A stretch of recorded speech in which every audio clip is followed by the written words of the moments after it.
that has any questions on this item? Good, thank you, appreciate it very much. Okay. So the action requested is to adopt the composition as presented, to authorize the chairman to sign. I'll make that motion. Second. It's been moved and seconded. All those in favor say aye. Aye. Chair votes aye. Okay. All right, let's take up our item H1. That'll be Supervisor Pyle with the letter to NorCal EMS. Yes, Mr. Chairman, NorCal EMS is being asked to repay $282,233 back to California Department of Public Health. The Public Health is asking for $50,000 a year. NorCal cannot financially afford that. They're agreed to pay $8,000. So they're asking, for California Department of Public Health to work with them to come out with an agreement, a settlement that is financially able for NorCal to support. So all the counties that belong to NorCal are sending letters to Ron Chapman to ask for them to work out a settlement, and of course copies to the assemblymen involved. I have a question, Mr. Chairman. The letter is good, and I appreciate it, except it kind of infers, because right now the NorCal only has 6 counties left in it, and at the time when this grant was received and the money was spent, NorCal had several more counties than we currently have, and a lot of them failed. Shasta and Siskiyou dropped out. Well, there's more than that. That could be, but I haven't been on the board, what, 2 years? Yeah, prior to, because I know that at one point... This is all prior to me. Yeah, NorCal came close to just closing its doors because we were even hustled to go join this one down in Sacramento that's where Shasta, Siskiyou, several of the others were. Well, that's not entirely true. At that point, there was no settlement. I mean, California was not asking them to repay this money. No, and this money, where it come from is, after 9/11, the government decided hospitals are not prepared to take on these kind of huge emergencies. So they come out with grant money from the federal governments to the states, to the different EMS agencies to prepare their people for these kind of emergencies, and that's where the money was spent. Yeah, I think the point I'm trying to make is that the letter, it would be nice if we could get the letter to say something to the effect that at the time when this program was operating, and at the time the debt was incurred, okay, NorCal was an agency with 9 or 10 or 11 counties, but since that time has now shrunk to 6, and that for this burden to be imposed on them is intolerable for the 6 counties remaining. Okay, it would be burdensome for the entire group that existed at the time, whatever that number is. And so if we can somehow convey that, I mean, if they are going to impose this and not give any relief, what they're guaranteeing is the collapse of this agency, so the 6 counties that are remaining would basically be out of luck and scrambling to find another group to attach to in order to provide the coverage. So I think that's what it to me is missing, is that this wasn't something about 6 counties getting impacted. This happened before it became a 6-county entity. So if we could find out what that information is and modify the letter to incorporate that, I think it just makes our case even stronger. Right, and we can certainly do that, Mr. Chairman, but at this point, the other counties are not, responsible for No, and they're not. And I'm not asking that. I mean, the issue is between NorCal and Right. California Department of Public Health. So Yeah, I'm not asking them to be responsible. I'm just, I think the state needs to recognize how this thing has evolved over the last 10 to 12 years. They all received part of this money. They did, yeah. But, and we're not even, the 6 counties here individually aren't individually liable for those funds. This agency is struggling, and if they don't give relief, it's going to collapse the agency. I can read you the letter and put that in, but, the counties that were at that point. Yeah, I'm in favor of this letter. I just think if we could add that to it, it just makes it a bit better. That'd be very easy to add, because I can do that. Are you making a motion that we approve this? with that change, correct? I'll second it. Okay, discussion. Yeah, and I had another question for you, Bob. I mean, how come NorCal is responsible for paying this back? I mean, the federal and the state is the one that gives the NorCal the money to do this. So Right, why- what California Department of Public Health is saying is that any work they had done that they contracted out, that should have been approved by California Department of Public Health before they did it. And California Department of Public Health is saying they did not okay these contracts, and NorCal says we did okay those contracts. That's where the rub is there. It's an administrative fuss. So you can just opt out of this NorCal and not be responsible for the monies that you receive? The county? Yeah. The counties have nothing to do with it. The counties are not responsible to pay it back. Oh, NorCal okay, is, yeah, okay. Yeah. Okay. not the county. But I mean, as being an ex-member of the Right, committee of the group, you can opt out and not. you can belong, if Lassen wanted to go to a different EMS, you could go to Sierra Sacramento. Yeah. They got the only That's right. option available. They tried to get us to join them about 3 years ago. They hustled a lot of the northern counties, and NorCal EMS, which had been dominant to provide the services to the ambulances and the emergency service folks throughout the north state. So they had kind of like a bidding war, and so several of the counties did go join them. We were one of the few that stayed here, and actually a couple of the counties that went to that other one in Sacramento wish they kind of had stayed, because they went from being a big fish in a little pond to being a little fish in a big pond. But the bottom line is you still have to have some sort of an EMS regional thing that does the training and certification of your And ambulance this also folks. involves the hospitals, your Yeah. ambulance services, your EMTs, and you know, paramedics. All of them have to be licensed and okayed through this. So, but the problem is, NorCal can't afford $50,000 a year. They can afford $8,000 a year, and if CDPH does not back off and say, okay, we'll take what you got, I mean, the issue is, NorCal owns nothing. If the Department of Public Health demands $50,000, they're broke, they shut the doors, they're gone. They have nothing for, no collateral other than some tables and chairs and computers. They rent their office space, so I mean, what's the state gain by this? Nothing. Forcing 6 counties to scramble and go find somewhere else so they can have their ambulance and hospital services. And basically, it's federal money that came to the state and was distributed It out. wasn't misappropriated, it was actually used for what it was used for. It's just that because some administrator in Sacramento didn't get to sign and pre-approve it, he's got his knickers in a twist. Yes, you're totally right. Should we add that in a letter too? Yeah. I think I'll leave that out. I would be in favor That's of not in that. the motion. Yeah, let's- But you put it very good. Exactly. let's force the chair to parliamentary procedure. Who wants to second the amendment? Who wants to second the amendment? No, we can't do that. Okay, so we do have a We motion. have a motion and second to the same letter, just add into it the other counties that were involved. That this was actually an activity that pre-existed the existing six counties. Okay, very good. Before we take action, is there any public comment on this item? Alrighty, all those in favor of the motion, say aye. Aye. Chair votes aye. Thank you. I must apologize, I passed right over the unagendized board report, so let's quickly take those up. Supervisor Hammond.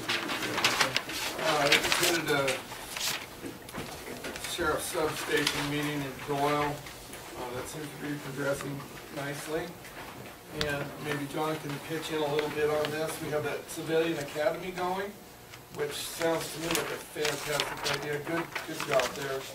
And it seems like they're going to rent a room from the Northeastern Rural Health Clinic, which is double good news to me. That means that we're going to get that clinic opened up sooner rather than later. Thanks for your effort. You're correct, John. Well, actually, the sheriff and I met with the CEO there last week, and we're moving ahead with that site there on the Northeastern building. Good. It's all good for our community. Supervisor Powell? I have nothing. I just had one item, Mr. Chairman. A month from now will be the 25th annual Junior Fishing Derby, and we're getting ready to get the posters working that group together, and in previous years, I've allocated from my discretionary fund for helping to pay for the planning of the fish. The Fish and Game Commission allocates out of the Fish and Game Fund here locally $1,000, and we have to generate basically $3,500 to be able, it's the one main expense for the derby. So I'd like to have $500 from my discretionary fund allocated to the Lassen Sportsman's Club for the purpose of helping pay for the fish. Was that my water for the river? Yeah, we probably need to buy some water to fit the fish in the See the river down to about 30% of capacity. Wow. Yeah, we may wind up not having a fishing derby, so it could be a reality. But anyway, I'd like to have that allocation made. April 24th is the date set for, up there in Beaver, they're gonna have a candidates night for all the people running for political offices that would affect that district up there. That's in Beaver. And then I attended, I forgot about it till just right now, the RCRC, they had a groundwater management plan.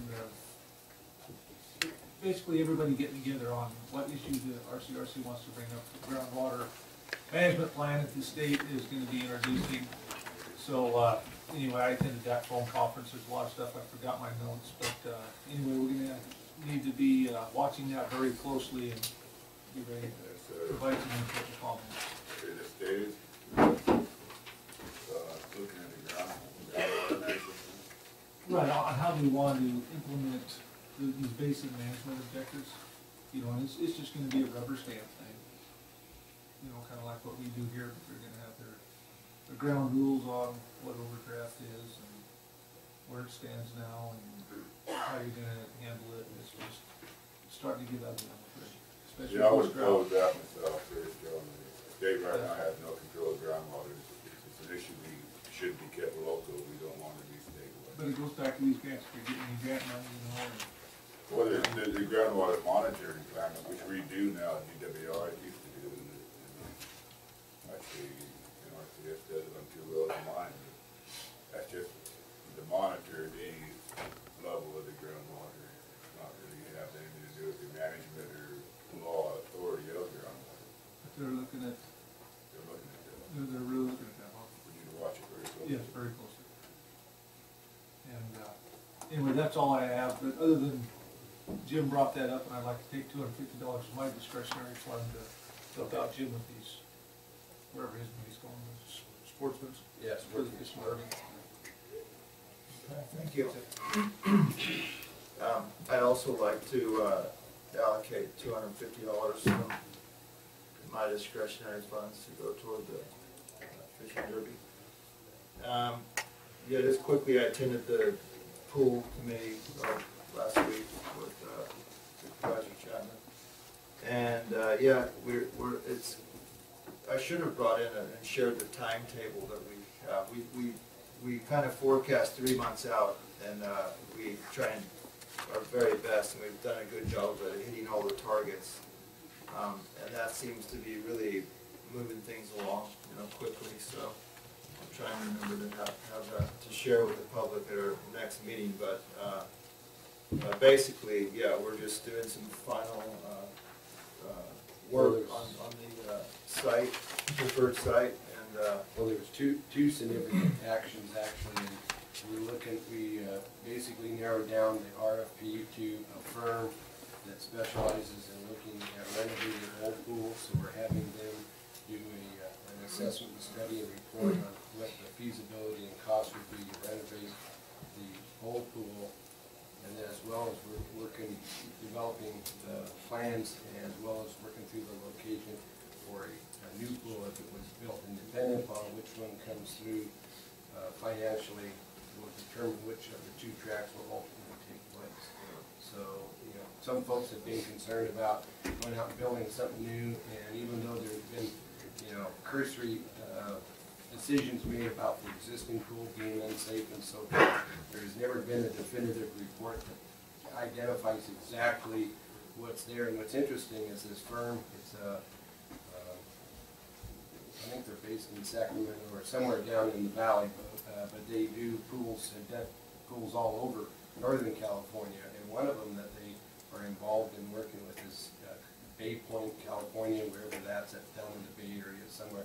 But the picture of the pool that they are in the process of working to restore looks identical like our pool. So it was built in the early 40s, so whoever built our pool somehow was involved, or they used the same design. And so, you know, that's an outdoor open air pool, didn't have a structure on it, so obviously there's different costs there, but that's, the company has apparently a track record, which I didn't realize that we could probably find somebody who was a reasonable bid. So probably by the end of May, 1st of June, we should have that information back along with the other information, so the board will have something to kind of weigh against each other, and depending upon what that decision is, ultimately we'll be coming back to this board and the city council to report, because then we have to decide our long-term commitment and strategy to get something in place. Thanks, yeah. Thanks for helping me out. You have a much better memory than me. Okay.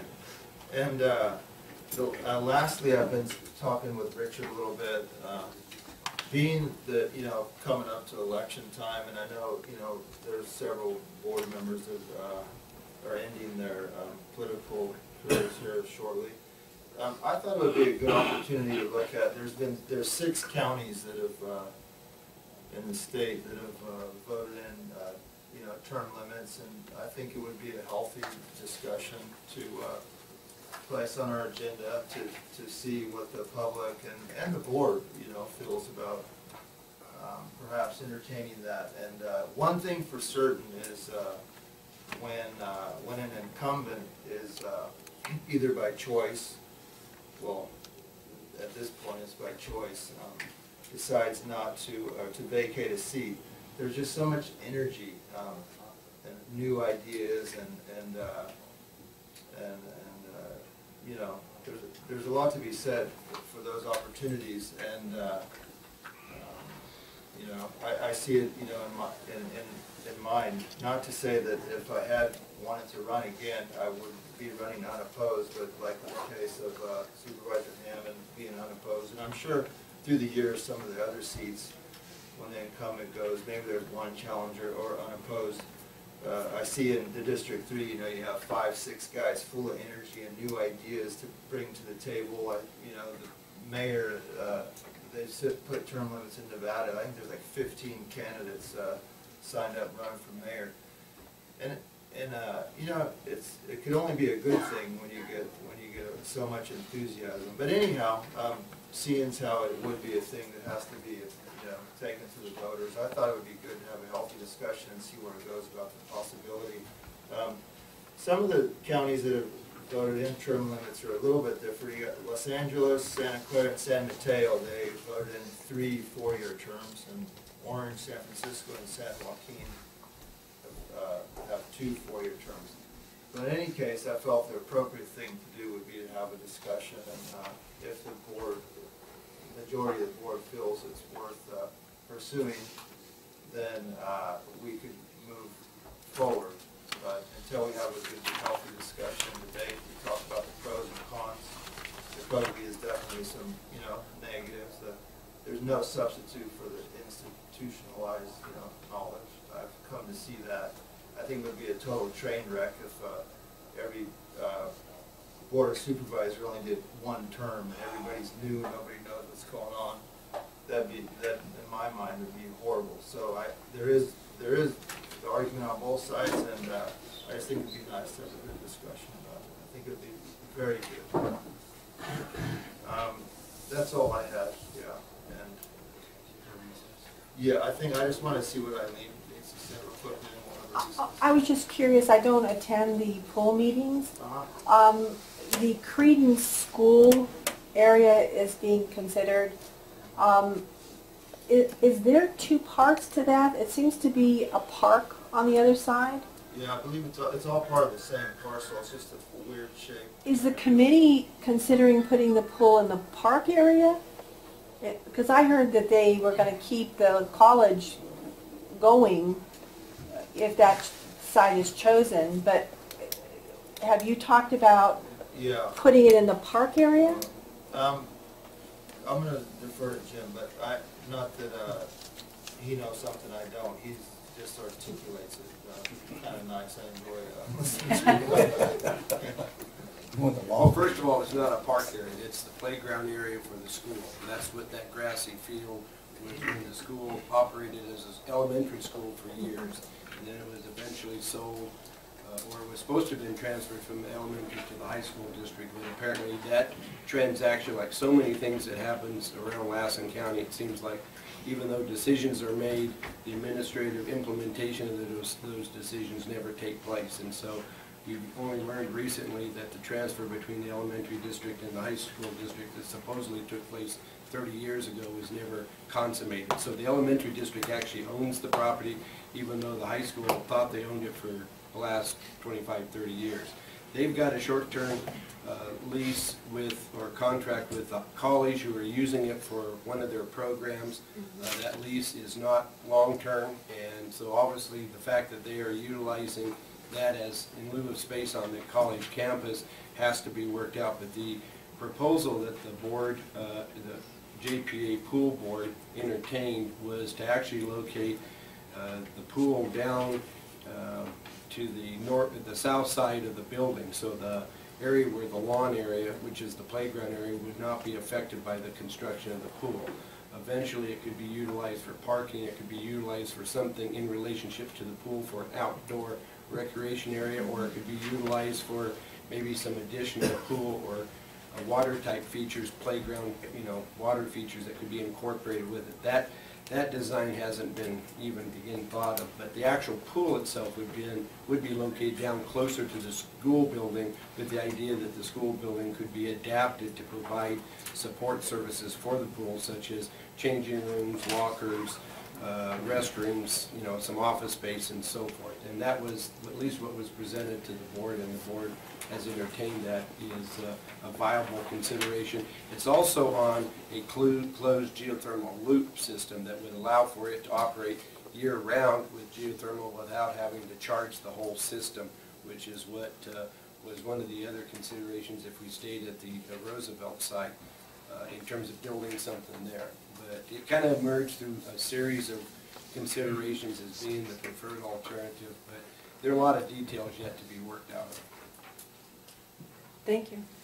Okay, we're going to take a quick 5-minute recess and we'll resume.